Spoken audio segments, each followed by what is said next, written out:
సాక్షి YouTube channel చూస్తున్న వారందరికీ ధన్యవాదములు. నమస్తే.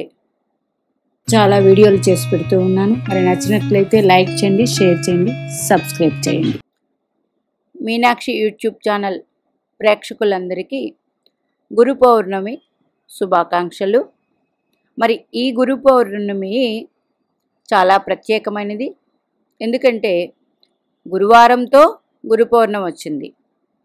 గురువారంతో గురు పౌర్ణమి వచ్చిన రోజు ప్రతి ఒక్కరూ గురు అనుగ్రహం పొందడానికి ప్రయత్నించాలి. అంటే ఏ గురు పౌర్ణమి అయినా గురు అనుగ్రహం ఉండాలండి. గురువారంతో గురు పౌర్ణమి వచ్చింది కాబట్టి ప్రతి ఒక్కరూ గురు చరిత్ర పారాయణ చేయడం, అట్లాగే గురు అనుగ్రహం కోసం దత్తాత్రేయుని మేడి చెట్టు ప్రదక్షిణ చేయటం, అట్లాగే మీకు తోచినంత ఎవరికైనా సరే వేద పాఠశాలకు కానీ, గోశాలకు కానీ, బ్రాహ్మణులకు కానీ ఎవరికైనా సరే దాన ధర్మం చేయటం. ఇది గురు అనుగ్రహం పొందడానికి ముఖ్యమైన విధి. అట్లాగే మన ఇంట్లో పెద్దవాళ్ళు ఎవరున్నా వాళ్ళ ఆశీర్వాదం తీసుకోవడం, ఇది గురు అనుగ్రహం ప్రధాన విధి. అట్లాగే ప్రతి ఒక్కరికి గురువు ఉంటారు చదువుకునేటప్పుడు. అలాగే ప్రతి విద్యకి కూడా గురువు ఉంటారు. అది చదువు అనే విద్యే కాదండి, చేతి వృత్తుల వారికైనా ఒక గురువు ఉంటేనే ఆ చేతి వృత్తి వస్తుంది. అంటే మనకి గురువు లేనిదే ఏదీ లేదు, ఏ విద్య రాదు. అలాగే ప్రథమ గురువు తల్లి. ఇంట్లో ఆ తల్లికి నమస్కరించడం, ఇవన్నీ కూడా మదర్స్ డే కాదండి, ఈరోజు మదర్స్ డే చేసుకోండి. చాలా మంచి గురు అనుగ్రహం కలుగుతుంది. మరి వీడియోలోకి వెళ్తే గురుగ్రహ స్థితి జాతకంలో బాగుందా లేదా ఎలా తెలుస్తుంది? గురు అదృష్టాన్ని ఇవ్వాలంటే ఏం చేయాలి? మరి ఈరోజు చూడండి, పూర్వాషాఢ నక్షత్రంతోనే మరి చంద్రుడు పూర్వాషాఢ నక్షత్రం మీద ఉంటాడు ఈరోజు గురు పౌర్ణమి రోజు. అంటే ఆషాఢ మాసం కదా, పూర్వాషాఢ నక్షత్రంలో ఉంటారు. అంటే ఈరోజు మరీ చాలా విశేషమైన రోజండి. ఎందుకు అంటే ప్రజెంట్ చంద్రుడు ధనుస్సు రాశిలో ఉన్నారు, గురుగ్రహం మిథున రాశిలో ఉన్నారు. మిథున రాశిలోంచి గురుడు తన స్వక్షేత్రాన్ని చూస్తూ ఉన్నారు కాలపురుష కుండలి చక్రంలో. స్వక్షేత్రంలో గురుగ్రహం ఉన్న మీ జాతకాల్లో స్వక్షేత్రాన్ని చూస్తూ ఉన్నాడు. ఇప్పుడు దృష్టి ప్రజెంట్ ఈరోజు 2025 జూన్ 6వ తారీఖుని గురుగ్రహం మీ జాతకాలలో ధనస్సు మీనాల్లో ఉండగా జన్మించిన, ఓకే, కర్కాటక రాశిలో గురువు ఉండగా మీరు జన్మించిన, కర్కాటక రాశిలో గురువు ఉండగా మీరు జన్మించిన మంచి గురువు అనుగ్రహం ఉంది. అట్లాగే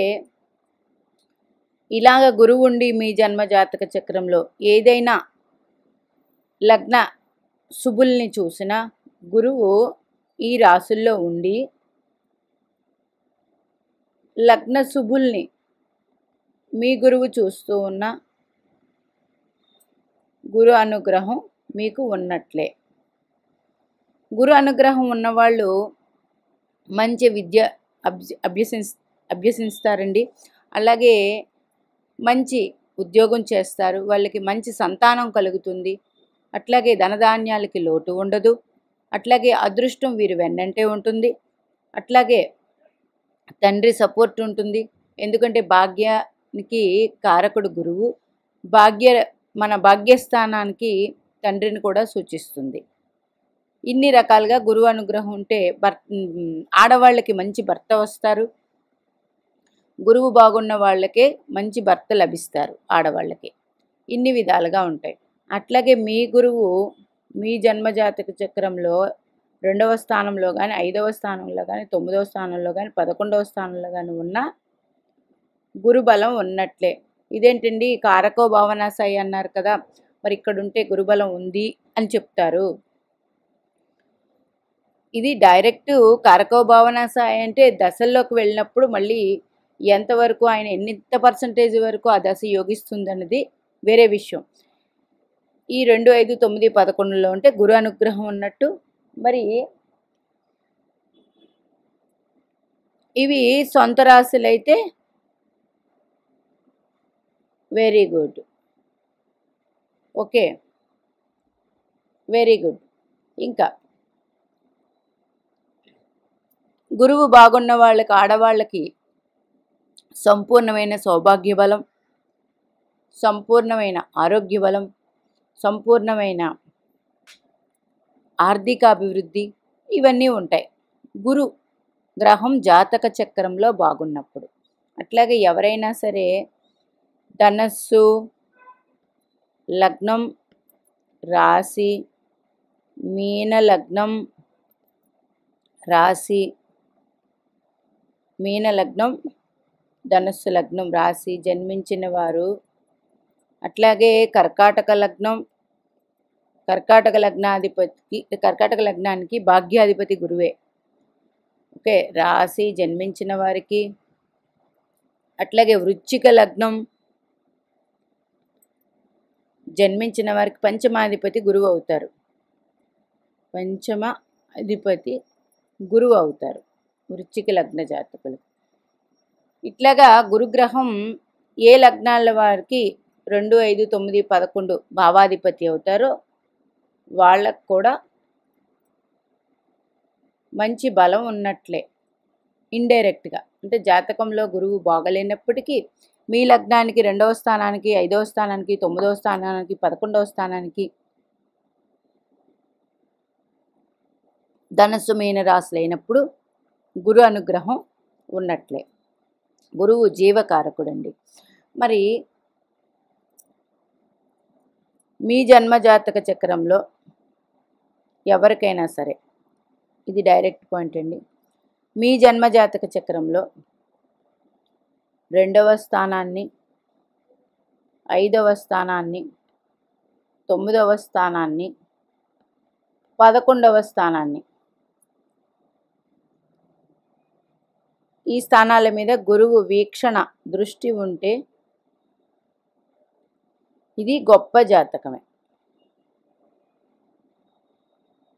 ఏమండి మా జన్మలగ్నానికి గురుడు పాపి అండి, అయినప్పటికీ వీక్షణ మంచిదేనా అని చాలామంది క్వశ్చన్ వేస్తున్నారు. అయినప్పటికీ మంచిదే.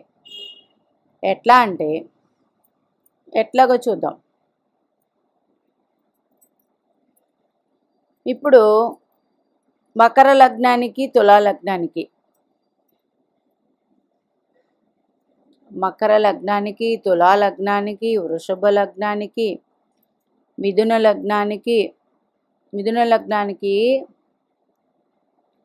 కాదు సారీ, ప్రజెంట్ తులా లగ్నం,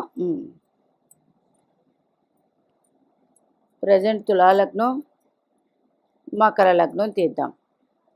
తులా లగ్నం వారికి తృతీయాధిపతి, షష్టాధిపతి పాపి. ఓకే, మకర లగ్నానికి వ్యయాధిపతి, తృతీయాధిపతి అయ్యారు, పాపి అన్నారు.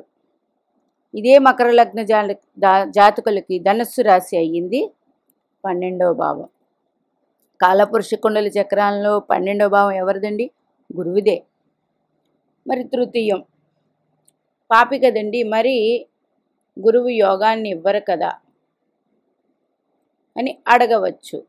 గురు దృష్టి మంచిది కాదు కదా అని కూడా ప్రశ్నలు వస్తున్నాయి. గురు దృష్టికి మీకు జన్మలగ్న పాపి అయినప్పుడు గురు దృష్టికి ఎటువంటి ఇబ్బంది లేదండి. ఈ తులా లగ్నానికి గురుగ్రహం కుంభరాశిలో ఉన్నారనుకోండి, పంచమ స్థానంలో 1, 2, 3, 4, 5 చూడండి, 5వ స్థానాన్ని వీక్షిస్తున్నారు. మంచి సంతానం ఉంటుంది వీరికి 100%. అట్లాగే ఈ తులా లగ్నానికి చతుర్థాధిపతి పంచమాధిపతి శని భగవానుడు మరి ఇక్కడే ఉన్నారు కోణంలో. పంచమ చతుర్థాధిపతిని గురువు వీక్షణ ఉంది. పంచమం అంటే పంచమాధిపతి మీద పంచమకారకుడైన గురుడు శని భగవాన్ని చూస్తూ ఉండడం వల్ల 100% బుద్ధిమంతులైన సంతానం ఉంటుంది వీరికి. 100%, 100కి 100. గురు వీక్షణకి ఎలాంటి నిబంధనలు అలాంటివి లేవండి. ఇంకా ఇదే తులా లగ్నానికి పంచమంలో ఉండడం వల్ల లగ్నాన్ని చూస్తూ ఉన్నారు. వీరికి మంచి గుణం ఉంటుందండి. ప్రతి వ్యక్తికి గుణం అనేది చాలా ముఖ్యమండి. గుణం ఉంటే ఎప్పటికైనా గురు అనుగ్రహం పొందగలరు. గురు అనుగ్రహం పొందాలంటే మనం చేసే పనుల్లో కూడా ఉంటుంది, పూజ ఒక్కటే చేస్తే కాదు. ఇక్కడి నుంచి గురువు 11వ స్థానాన్ని చూస్తూ ఉన్నారు. అంటే గురువు పంచమంలో ఉన్నప్పుడు ఒక ప్లేస్ని ఆక్యుపై చేశారు. 2 ప్లేసుల్ని, గురు ప్లేసుల్ని, భావాలు, పంచమ భాగ్యభావం, లాభభావాన్ని గురువు చూస్తూ ఉన్నారు. ఇప్పుడు ఈ చూస్తూ ఉన్న దగ్గర మీకు యోగవంతమైన మీ జన్మ లగ్నానికి లగ్నాధిపతో పంచమాధిపతో లాభాధిపతో ఉన్నారనుకోండి, వాళ్ళు శుభత్వం పొందుతారు. డబల్ శుభత్వం గురు వీక్షణ ఉంది కాబట్టి. ఓకేనా? ఇక్కడే చంద్రుడు ఉన్నాడు అనుకోండి, ఇది అంతే యోగవంతం అండి. గురు చంద్రులు పరస్పర వీక్షణ. తులా లగ్నానికి చంద్రుడు దశమాధిపతి. చంద్రుడు దశమాధిపతి అయ్యారు. ఏదైనా ఒక భావానికి ఆధిపత్యం వచ్చినప్పుడు ఆ భావకారకుడు జన్మ లగ్నంలో లగ్న పంచమ భాగ్యాధిపతి అయితే శుభత్వం. ఎట్లా అంటే ఈ కర్కాటక రాశి దశమ భావం అయినప్పుడు దశమ భావానికి బుధుడు ఎవరండి? కారకుడు. ఓకే, ఈ కారకుడికి భాగ్యాధిపత్యం వ్యయాధిపత్యం వచ్చింది. భాగ్యాధిపత్యం రావడం వల్ల వీళ్ళు 100% ఉద్యోగమో వ్యాపారమో వీళ్ళు బతుకున్నంత వరకు చేస్తూనే ఉంటారు ఈ గురుగ్రహం వల్ల. మరి మకర లగ్నం చెప్పలేదండి. మకర లగ్న జాతకులకి తృతీయాధిపతి వ్యయాధిపతి అయ్యారు గురువు. మీకు ఇలాగా ఆధిపత్య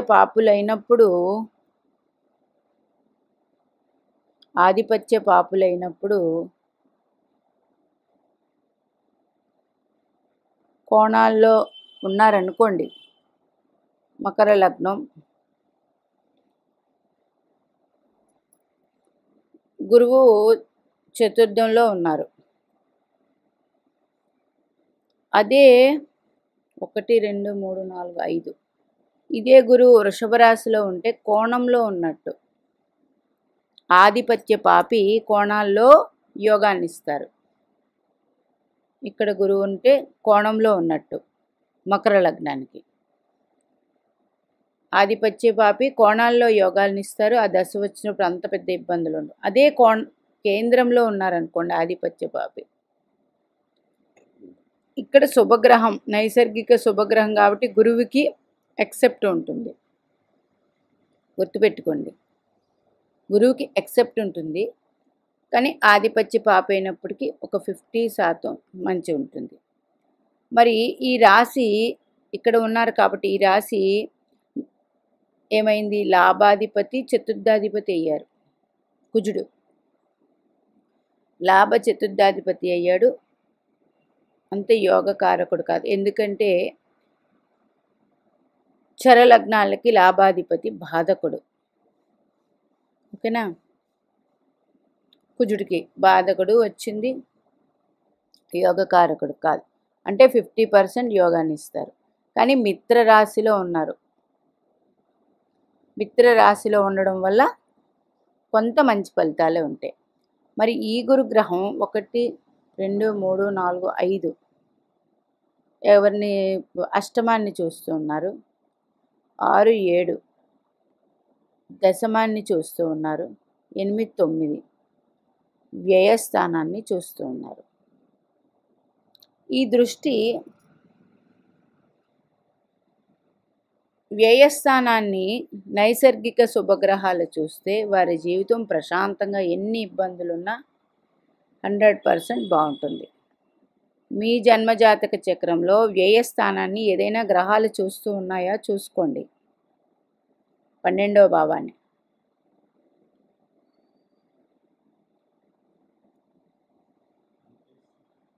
పన్నెండవ భావాన్ని మీ జన్మజాతక చక్రంలో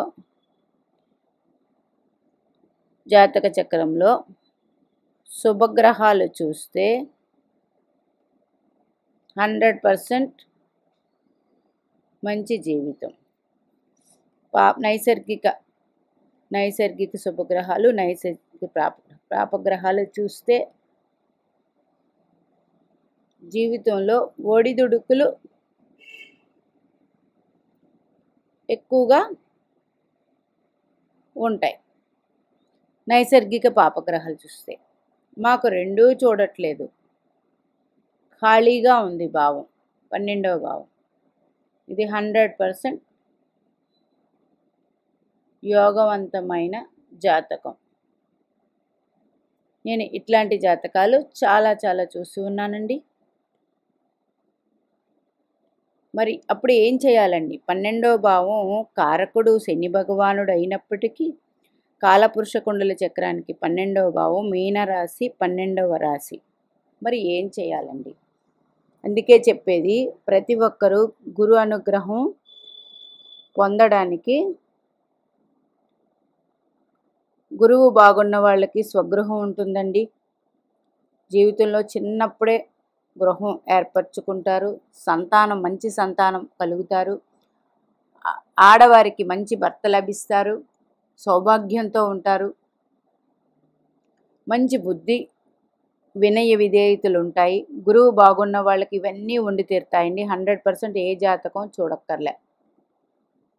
మరి గురు అనుగ్రహం పొందడానికి గురువుల్ని ఆశ్రయించాలి. అరుణాచలం రమణ మహర్షి గారు మనకి డైరెక్టు ఆ శివుడే. మరి ఆదిశంకరాచార్యుల వారు, ఆయన ఆ రోజుల్లో దైవభక్తి పెంపొందించడానికి ఆదిశంకరాచార్యులే శంకరుడే దిగివచ్చి ఆదిశంకరాచార్యుల రూపంలో మనకి చాలా చాలా స్తోత్రాలు అందించారు, ఎలా బ్రతకాలి చెప్పారు.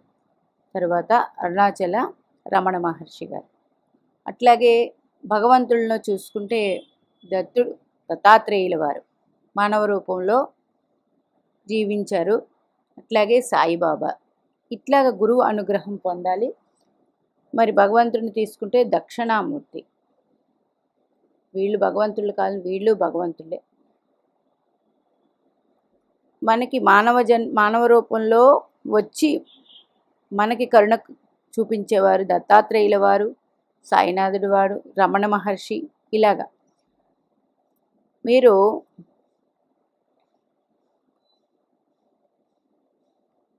గురు అనుగ్రహం ప్రతి ఒక్కరికి ఈ భూమి మీద జన్మించిన వాళ్ళకి చాలా అవసరం అండి.